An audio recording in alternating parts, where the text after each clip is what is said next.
lot of people will come into puppy classes, basic classes, and they've either had a dog in the past that is out of control, that they feel like pulls them and yanks them all over, or they're coming in because they want their dog to be better behaved because they are currently being pulled around. People don't really realize, that anything that they reward or reinforce when their dog is younger or smaller is going to grow and get bigger with the dog. And so the behaviors that we want to see more of, we want to reward, but when a dog is jumping up on a person as a little teeny tiny puppy or is pulling on a leash, might be fine if they're really small, but those really small dogs get really big really quickly. Sometimes they just inadvertently reward the wrong stuff. Their little tiny puppy is pulling them down the street to go say hello to their friend, and they think it's so cute, and so they follow them, and oh, this is adorable.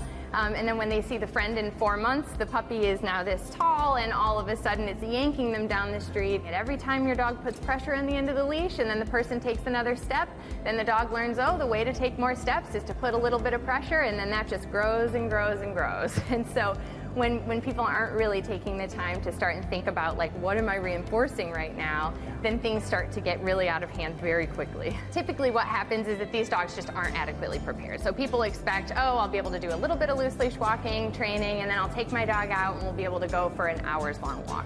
But these are skills that dogs need to learn.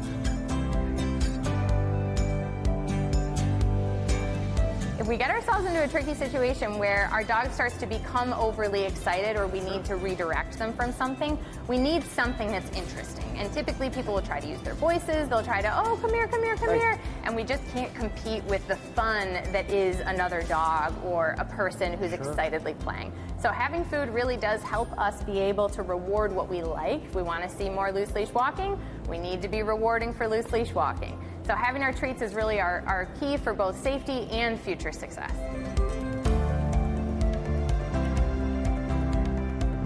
One of the biggest things is the location. Where are we walking our dogs? It's not ideal to walk them in busy neighborhoods. It's better for our dogs, really, from an exercise perspective, to be able to stop and sniff and check things out and explore than it is to military walk for long distances.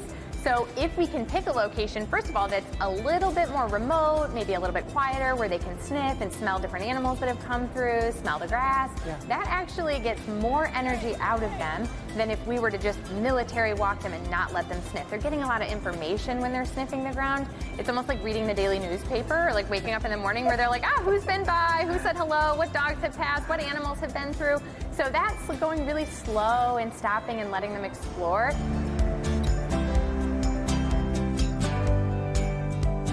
When he goes around me, so if he's going around me back here, I don't want to get caught like this. If he yanks now, if he goes to pull forward, he's going to yank me just like this. So what I'm doing is I'm working with him. We're really a team here. So as he moves, I move. I'm moving my leash. As he goes around me, I'm pulling forward, which is why we don't use tools like retractable leashes that could potentially get caught back here, especially those thin leashes that can really, you can see burns. You'll sometimes see cuts on the back of people's legs from those leashes where the dog starts to pull and they yank out. So we have to be careful of those things, and then also we want to avoid any quick fix tools. So anything like shock collars, prong collars, choke chains, those can cause injuries to our dog's neck. I can't put the weight of a successful loose leash walk on the dog. It's on the person. It's the person's job to make sure that the dog is successful on a walk.